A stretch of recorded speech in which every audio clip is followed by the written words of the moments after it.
안녕하세요. 화정입니다. 소박한 제 시와 수필 낭독방을 찾아와 주시고 경청해 주셔서 고맙습니다. 잠시나마 마음의 산책길이 되시면 좋겠습니다. 이번 85번째 글은 노랑저고리 다홍치마라는 수필입니다. 2007년도에 셋째 언니네 큰 조카가 결혼을 했는데요. 네 자매들에게 셋째 언니는 한복을 맞춰 주었답니다.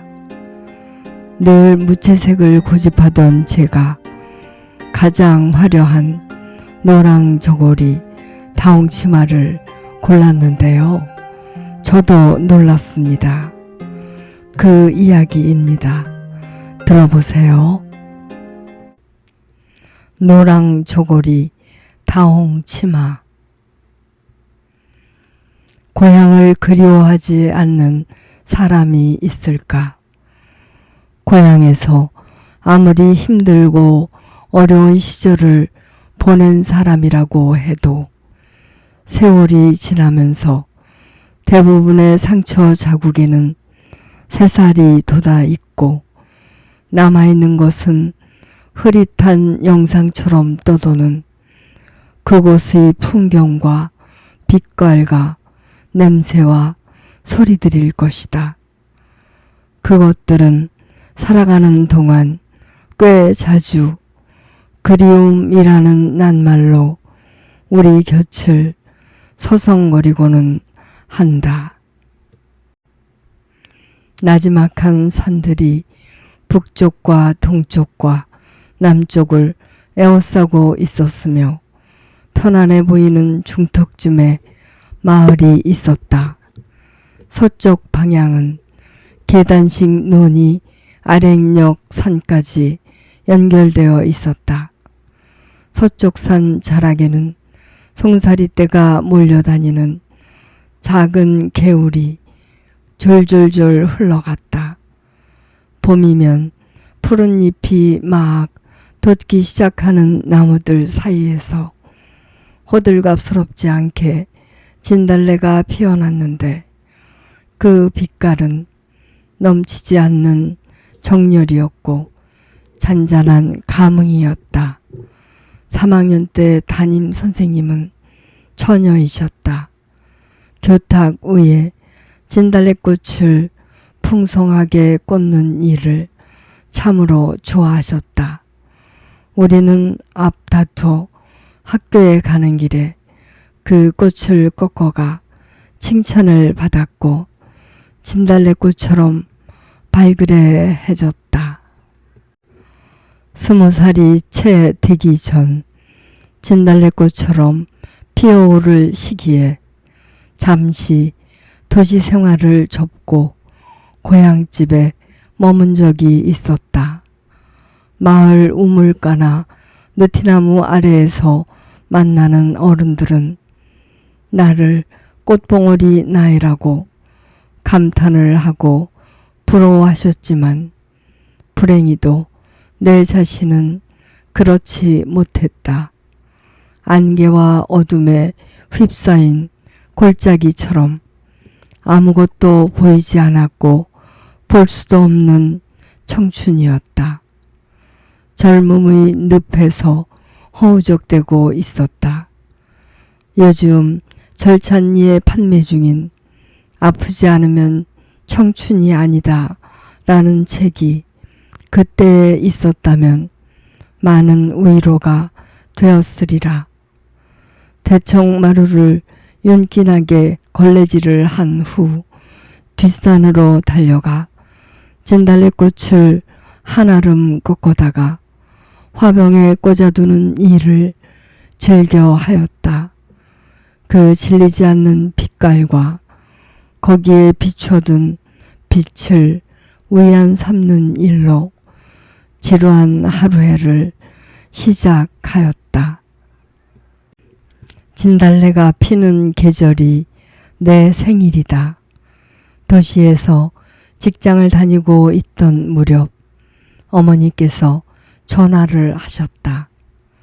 어미도 늙고 너도 나이 들어 결혼을 하게 되면 생일상을 차려주기가 쉽지 않을 터이니 이번에 생일상을 차려주고 싶다고 하셨다.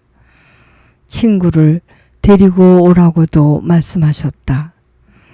늙음하게 낳은 막내딸인 만큼 나에 대한 어머니의 사랑은 남달랐다. 5살까지도 젖을 물리셨으니 말이다. 내가 7번째 자식이니만큼 어미가 늙어 영양가 없는 젖을 물렸다고 두고 한탄하셨다. 그 애처로운 사랑은 변하는 것이 아니었다. 어머니는 케이크를 사러 수원까지 다녀오셨다. 왕복 2시간이 넘는 거리였다. 불고기와 나물들과 잡채와 식혜와 떡으로 한 상 차려 놓으셨다. 가스버너가 있는 것도 아니고 불을 떼는 아궁이와 낡은 석유 곤로가 전부였다. 5명의 친구들은 생일상을 보고 케이크를 보고 놀랐다. 20대 나이에 그런 생일상을 받다니. 엽산을 붉게 물들인 진달래 꽃도 나를 축하하는 듯 하였다. 아무리 아름다운 꽃도 모든 이에게 아름다운 것은 아니다. 아무리 좋은 글도 모든 이에게 감동이 아닌 것처럼 말이다.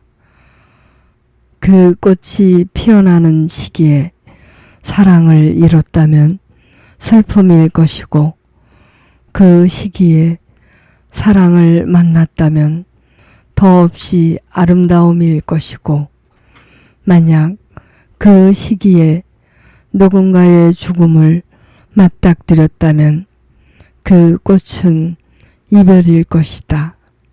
내게 진달래꽃은 처녀 담임 선생님을 기쁘게 하여 내가 기뻐지는 기쁨의 꽃이었다. 청춘의 늪에서 허우적거리는 나를 지탱해준 꽃이었다.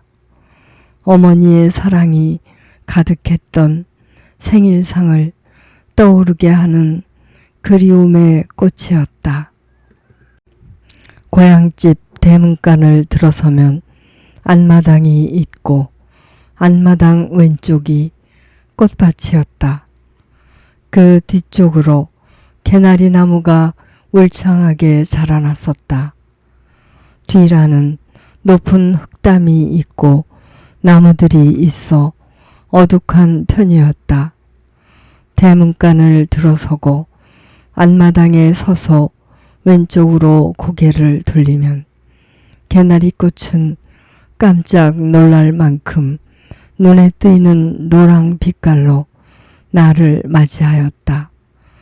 밖에서 구름이 낀 듯 찌푸렸던 마음이 맑아지는 기분이었다. 개나리 나무는 성장 속도가 빠르다. 아버지께서 싹둑싹둑 가지를 잘라내 더벅머리 사내아이 같아졌다가도 어느 틈에 자라나 꽃을 피웠다. 집 안쪽에 따스하고 환한 배경이 되어주었다. 내 마음에도 배경으로 칠해졌다. 셋째 언니네 큰아들 결혼식 한 달 전쯤에 언니가 전화를 하셨다. 네 자매 모두 한복을 한 벌씩 맞춰줄 테니 한남동 한복집에서 만나자는 거였다. 한복집의 양쪽 벽면은 세상의 꽃들을 모아놓은 듯 다채로운 비단들로 가득했다. 어느 누군들 욕심을 내지 않을까, 망설이지 않을까. 어린 날 구멍가게에 알록달록한 사탕 상자 앞에서 입안에 고여오는 침을 꿀꺽꿀꺽 삼켜가며 무엇을 고를까 주춤거리던 그날처럼 말이다. 무채색의 옷을 즐겨 입던 내가 의외의 욕심을 부렸다. 가장 환하고 화사한 노랑 저고리와 다홍치마 세트를 가리켰으니 말이다. 어디에 있건 눈에 띄지 않는 것을 편안해 하던 내가 가장 눈에 띄는 빛깔을 골랐으니 말이다. 집으로 돌아와 가만히 그런 선택을 한 나를 들여다 보았다. 노랑 저고리 다홍치마는 고향 빛깔이었다. 뒤뜰 저편에 피어나던 개나리와 뒷산에 피어나던 진달래 빛깔이 내 가슴에 물들어 있기 때문이었다. 진달래로 밥을 짓던 소꿉동산 그 언저리와 소꿉친구가 그리워서였다. 개나리 옆 꽃밭을 매만지시던 어머니가 그리워서였다. 개나리 뒤뜰 텃밭을 가꾸시던 아버지가 떠올라서였다. 개나리와 진달래로 흥건히 물들인 비단옷을 차려입고 고향의 봄 처녀처럼 한들한들 나들이 나서고 싶어서였다. 고향이 나인 양, 내가 고향인 양 흉내내고 싶어서였다. 그런 이유뿐이었을까? 또 있다. 50살로 막 접어든 나이였고 젊음으로부터 멀어진 나이라는 생각이 들었다. 이때가 아니면 다시는 입어보지 못할 빛깔이라는 조바심도 잃었다. 새색식 때 입어본 게 처음이자 마지막이었으니까. 거기다가 노랑 저고리와 다홍치마를 보는 것만으로도 다정한 마음이 일어났으며 소꿉친구를 만난 듯 가슴이 뛰는 것이었다.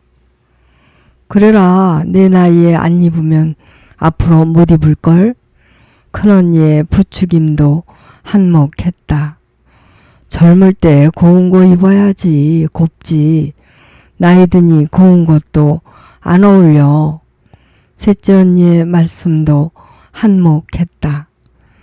셋째 언니네 조카 결혼식 날 노랑 저고리 다홍치마를 입고 정장 차림의 남편과 푸른 은행나무 앞에서 찍은 사진이 있다. 진달래처럼 다소곳한 봄날이며 봄처녀였다. 오늘은 작은 오빠네 큰아들 결혼식이다. 머리를 얌전하게 빗어 묶은 뒤 노랑 저고리 다홍치마 한복을 다시 꺼내 입는다. 일상복이 칙칙했던 탓인가? 엄마 이쁘네. 오랜만에 들어보는 딸아이 칭찬에 자신감이 생긴 나는 남편을 돌아본다. 내 마음을 읽었는지 그가 고개를 끄덕이며 웃어준다. 나는 한동안 조카들 결혼식장에 갈 때는 노랑 저고리 다홍치마를 입을 것이다. 봄날의 고향이 되고 봄날의 처녀가 될 것이다.